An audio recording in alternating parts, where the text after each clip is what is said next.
Siguro yung eksena sa meron kasi kami pinuntahan na parang sobrang taas na restaurant. Ang tawag doon parang Sky View Garden Restaurant, ganyan. Na parang, I remember, sobrang exclusive ng restaurant na nandun siya sa pinaka-top building and we got to shoot there. So alam mo na talagang, tinodo talaga ng Pocket Media ang production value dito sa buo naman. And for us to be part of that scene, parang gawin namin yung eksena yan sa ganun kagandang location. Sobrang overwhelming din for the both of us. Kayo din yun. Yes, kinasasal talaga yun. Itong pelikula na ito.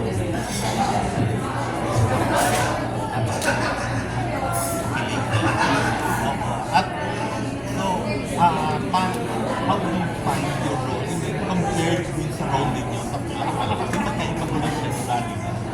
Ay, oo naman. Kasi si Adelina, pinabata ko talaga siya. Ito, ano siya, mature na siya, sophisticated na siya. So, siguro, kami ni David, meron kami conscious effort na ipaglit yung namin dito sa pelikula. Parang worth it na yan.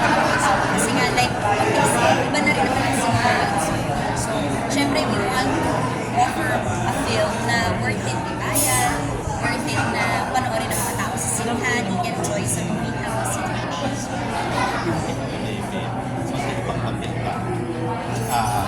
Character mo dito sa Pulang.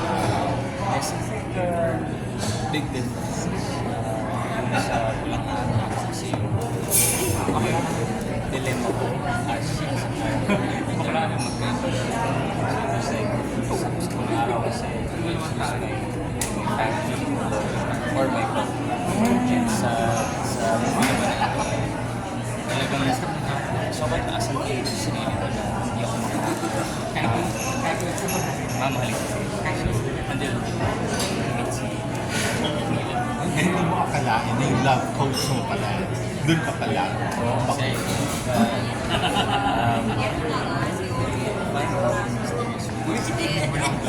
Expected place. Love is like a rosary. That is very sweet. Parang ganun. Kung ikaw magsasabi ko ang coach, ano klaseng coach? Siguro if there's one advice na pwede kong i-share with you, don't lose yourself in the relationship.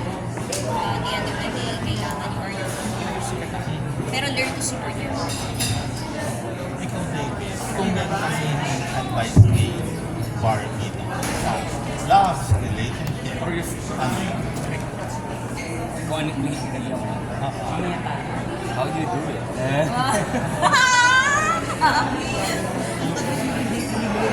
Did you find it? How did you find it? I find it here. Halos magkasabi na yun.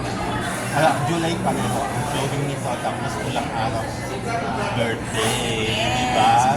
Oo, yun. So, do